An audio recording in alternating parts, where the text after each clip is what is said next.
What's going on, everybody? Today in the film room, going to be taking a look at another impressive Steelers defensive performance, detailing how they held the league's most explosive offense, Baltimore Ravens, to under 20 points for the first time all season. Just going to go through a little over a dozen plays, just highlighting some different observations I had when going through the film. We'll talk about, an area of improvement for the Steelers for when these two teams meet later on this season. And just before we get started, please make sure you do me a favor, like the video, subscribe to the channel, drop me a comment. Just a free, easy way to support my content. Also, if you want some more film room content, please consider becoming a channel member. I'll be breaking down whatever happened to the Steelers offense on Sunday. It was ugly at times, and we'll go over why. And then we're also going to be doing some NFL draft stuff. We're going to be taking a look at Alabama quarterback Jalen Milroe in the film room. But as for this video, let's get started. So I think first things first, it's worth mentioning is, the turnover they got early in the game on Derrick Henry. First lost fumble for him in a couple seasons, but it's a really impressive play for Nick Herbig. He led the team in pressures on this afternoon, and it was good to get him back healthy, especially with, Alex Highsmith going down, and he's going to be out for a couple more weeks. And the Ravens, they love their gap scheme runs, so they're going to be running a little pin and pull, but they're actually going to have a read element on the backside. So right here, Herbig is the backside C defender. He's responsible for the quarterback. Now, this is a heck of an effort play from him because you can see he's got his eyes on the quarterback all the way. They're doing their whole charge of the mesh point attack right here, trying to make sure that Lamar gives this ball off.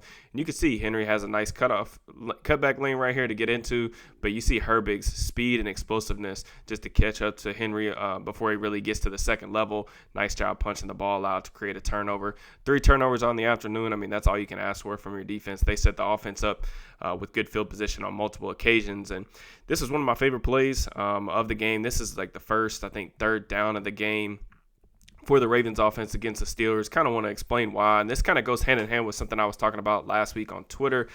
Just the Steelers have been the league's best team in terms of defending the middle of the field, and a real big reason for that is the play of number 6 and number 39, Micah Fitzpatrick and Patrick Queen. So the Ravens are running a concept, just what's commonly called ocean. So it's basically just curl flat, and you get this kind of over the ball curl over the middle right here. Now the Steelers are going to be running their cover 3 buzz, so getting Micah Fitzpatrick in the curl, but just watch both of these guys in the middle of the field get to their landmarks, make sure that they're on the numbers, and then they're just basically melting to wherever the quarterback's eyes take them. You can see Lamar wants this over the ball route to Zay Flowers. He loves to target the middle of the field, the intermediate area of the field, but because they force him off script, force him to make a difficult throw out of structure, and that was just really a theme throughout the game. Like some of the times I think that a lot of fans will complain about like the lack of splash plays, particularly from Micah. It's really these types of plays that kind of deter things over the middle of the field that I think really show his impact a lot better. And, when you can do these things in terms of having your edge rushers always have to take up a chip. This also means that offenses like the Ravens that like to get 5 out in the pattern are forced to basically use 7 guys to protect against 4 rushers. And it just makes life easier on your back end. And that's a good example for, the coverage and the pass rush kind of working together. You can see Lamar's eyes right there. He's going to kind of pull that curl route back to the right side just because Minka's right there in the window. He doesn't want to test it, but instead, they let him get out of the pocket. It's a really difficult throw away from his receiver. Nice job by Dante Jackson staying plastered to the receiver as well in the scramble drill, which is something you want to preach, especially in zone coverage. And this is kind of a similar thing. I've talked a lot about like Queen's involvement on the defensive side of the ball and just some of the things that he's been able to do. But I want you to take a peek for him. He's at the bottom of the screen at linebacker right here. The Ravens are going to use this kind of quick motion. The Steelers are going to be playing just like Tampa 2 coverage. So in this coverage, Queen's responsible for taking number 3 and walling him up the seam. He is running stride for stride right here with Zay Flowers. Zay Flowers is a guy that runs clear 4-4. He's the Ravens' best receiver.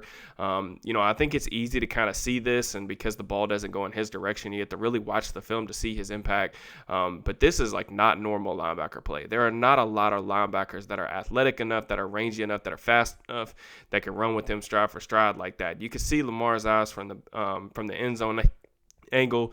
This is where he really wants to go with the ball. You see him looking up the middle of the field, but there's just no space there. He hasn't really created any separation.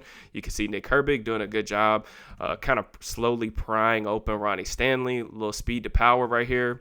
Gets him beat on the inside and then forces a check down that ends up hitting the ground. So really nice coverage. Again, another example of the rush in the coverage unit working together.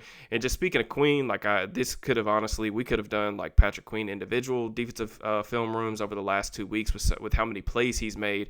But this is just really good film study. So something that I noticed, and I went back and saw this last week, is that anytime that they would motion Justice Hill in the backfield or even out wide, when they would motion it to him like this, that was a high tell that a screen was coming. They love to get him the ball underneath and like use him. It's kind of this design touches type of guy, and you can see like how quickly Queen breaks on this, makes a really nice tackle in the backfield. He had a number of plays like at the line of scrimmage, and this one you could tell he was really amped up to get going, and it was good to see him make some really nice plays against his former team. And not only that, but Derrick Henry in this one was, I don't want to say he was a non-factor, but they did a really good job corralling him at the line of scrimmage. I think he only really had like one explosive run, which was a really big key for him as well, because he was like tops in the league in that category. But only a 38% success rate for Henry on the day. Here, they're going to be adding a fullback to the equation kind of as the adjuster. It's just a zone run to the left side. But what I want you to pay attention to is like Larry Ogunjobi, he's not necessarily a perfect player by any means, but he's a really difficult player to reach on the backside. And he does a really nice job kind of ripping underneath and backdooring this play. But there's a lot to like with this play in general, just in terms of like how they're playing. You see a really nice job here by Cam Hayward getting that lockout right there, but also like Patrick Queen, like again, going near foot and near shoulder on the fullback, closing up that lane. It's a gain of like 2 or 3 yards. Again, just doing a really nice job, not letting him get to the second level unscathed. Next play here, I think this is 2nd and 7. We got with the Steelers showing a little disguise here. They did a really nice job disguising some of their coverages in this game, but I really just wanted to highlight, Joey Porter Jr. He was another like huge winner in my eyes in this game. I think he had like 4 targets on the afternoon, but I don't even think he gave up a single catch. I think he had 3 or 4 forced incompletions, which is a really nice day for him. These are difficult matchups. A lot of these like taller, longer corners and stuff, you only want them to play on the boundary, but Porter's ability to slide inside and match quicker, shiftier slot receivers, proven that he has the ability to kind of use, his length to his advantage and also guard bigger, different body types, small guys, shifty guys, big guys. Whether it's on the boundary or in the slot, it's just it's a pretty unique thing and something that a lot of teams don't necessarily have the capability to do with their number one corner. But Porter was really good in this one. Again, you see like he's got this length at the catch point, just makes it awfully difficult on quarterbacks to throw in his direction. And I thought it was a really nice bounce back performance for him. After, there was definitely some struggles for sure in that Washington game, some tough losses. But again, just speaking of the turnovers, man, like their ability to create turnovers in this one was a huge play right before the half. Queen just doing a really nice job ripping the ball out. Again, putting the offense in really good scoring position. Again, kind of like what we were talking about, like Hill with the motion. This time they kind of break their tendency a little bit to throw a screen. But one thing I want to like just point out for everybody, because this is a guy that I've always been like pretty high on, probably higher than most in the fan base. But I want you to pay attention to just the hustle here from Keanu Benton, who's going to try to run this play down from behind. And it's actually him that kind of helps, corral the tight end right here and hold him up long enough so that Queen can strip this ball out and then also go recover it. So there's just a lot to like, especially in the first half of this one. Really kept the Steelers offense, which was pretty dormant for the most part on the day, but it kept them really in the game with how well they played. And one of the really nice things that I liked was, over the first, I don't know how many, first half of the season, we'll just call it, we talked about how, like, predictable the Steelers have been on defense. Like, do they have a change-up? Can they change up their tendencies whenever they need to, whenever they go up against better offenses, better quarterbacks? This is a good example of that. They blitzed Lamar on, like, 46% of his dropbacks. He was only successful, I think, on 36% of his dropbacks. Those are great numbers for someone who was the MVP candidate coming into this one. But they get a free rusher by overloading the bottom of the screen, manipulating the protection in that regard. But I also wanted to point out, this is one play after I think Joey Porter Jr. got banged up. They do a really nice job passing this off. You see James Pierre's in the game at the bottom of the screen. This is like his first snap. They do a really good job communicating between him and Jackson on who's going to take who in man coverage. Again, just those subtle change-ups, being a little bit more willing to play some man coverage, mix some things up on the back end to, keep these quarterbacks guessing a little bit instead of just playing, cover 3 over 50% of the time.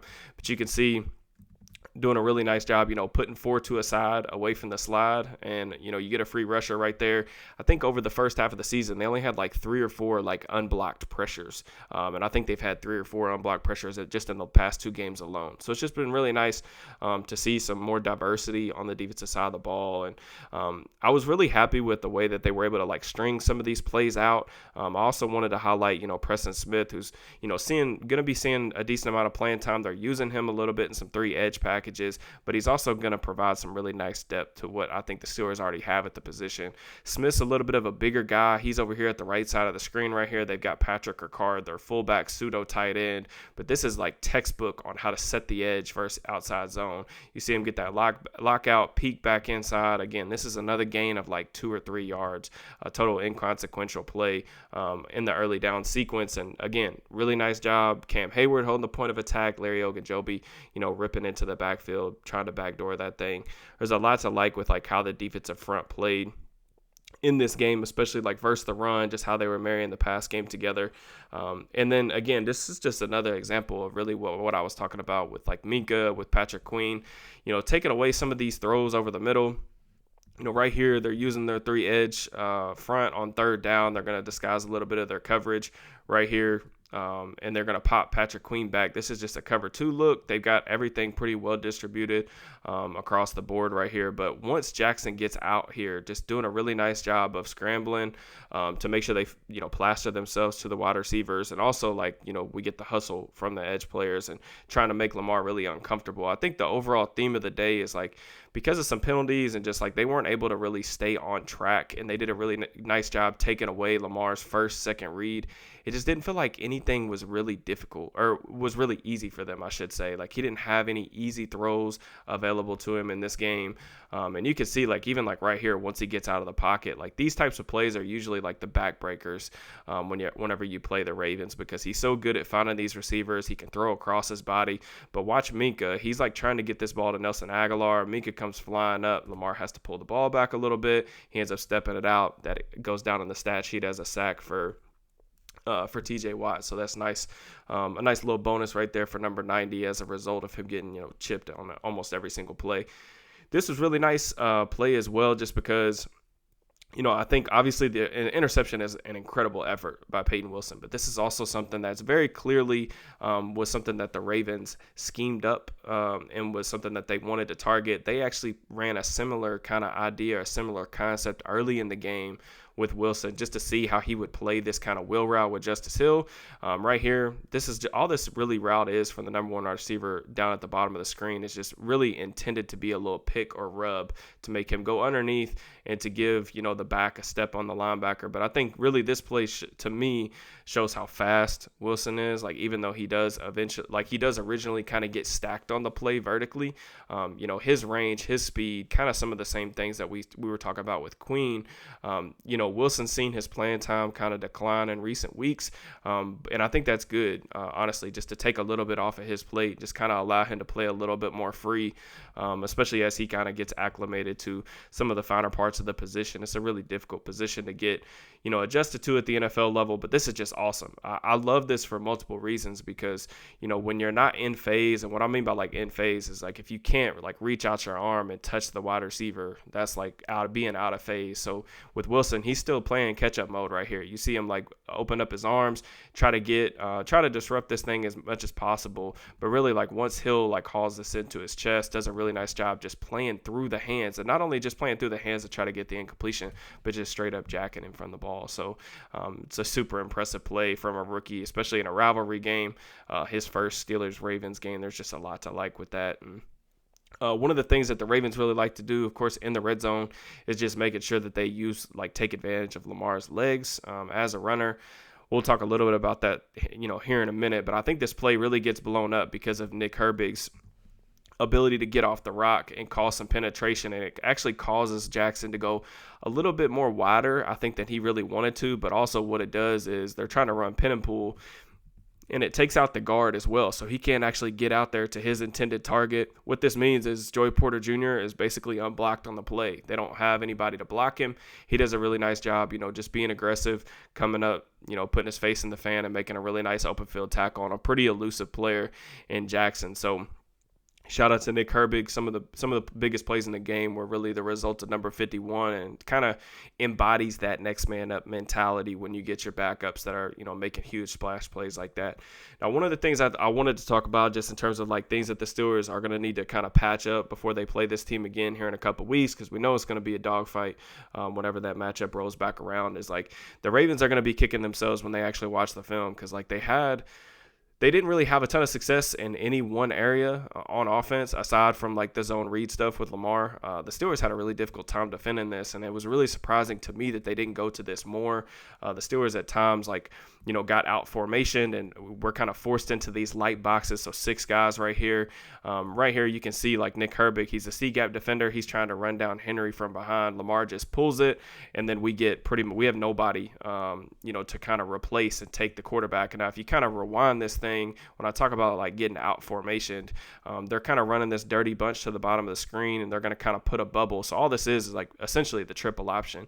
You got 3 over 3 at the bottom, and what they're really asking Minka to do on this play is KZ is to come from 15, 16 yards from the heavens to kind of make a play on Lamar Jackson in the open field, and that's just not really realistic. There's just way too much grass there, and the Steelers did a good job. The Ravens were number 1 in the league in terms of creating explosive plays on offense. So they didn't get a ton of them, but, when they did break, they were pretty much off of these kind of like zone read concepts. And this is the very first play of the second half. So clearly something that, Todd Monken and them kind of saw on film with all the space that the Steelers were allotting them.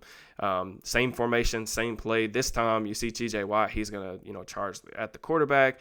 Again, we're getting a really light box just because of the formation, and with them having a post player in the center field. This time it's Fitzpatrick. Again, Henry, this is one of his like more productive runs of the game. It was like 7-8 yards. So not the end of the world, but again, it's just like some stuff like this that I think that the Ravens will try to look at on film and say like, okay, like we got to try to do a little bit more of this next time they play. This was another, zone replay. I think they had 3 or 4 of these. I think Lamar ended up having like 45 or something yards rushing. But the way that the Steelers tried to play the mesh point here was like rather inconsistent, whether it was, just not having enough guys. It's almost like they couldn't tell if they wanted to kind of scrape exchange this or if they were expecting Minka just to come from the post and take the quarterback. It's just a really difficult proposition to really ask like a free safety to come from that much depth on a guy that still runs like 4.4 even at this stage of his career. This was Jackson's longest carry of the day. I think the Ravens like second or third longest play of the day as a team.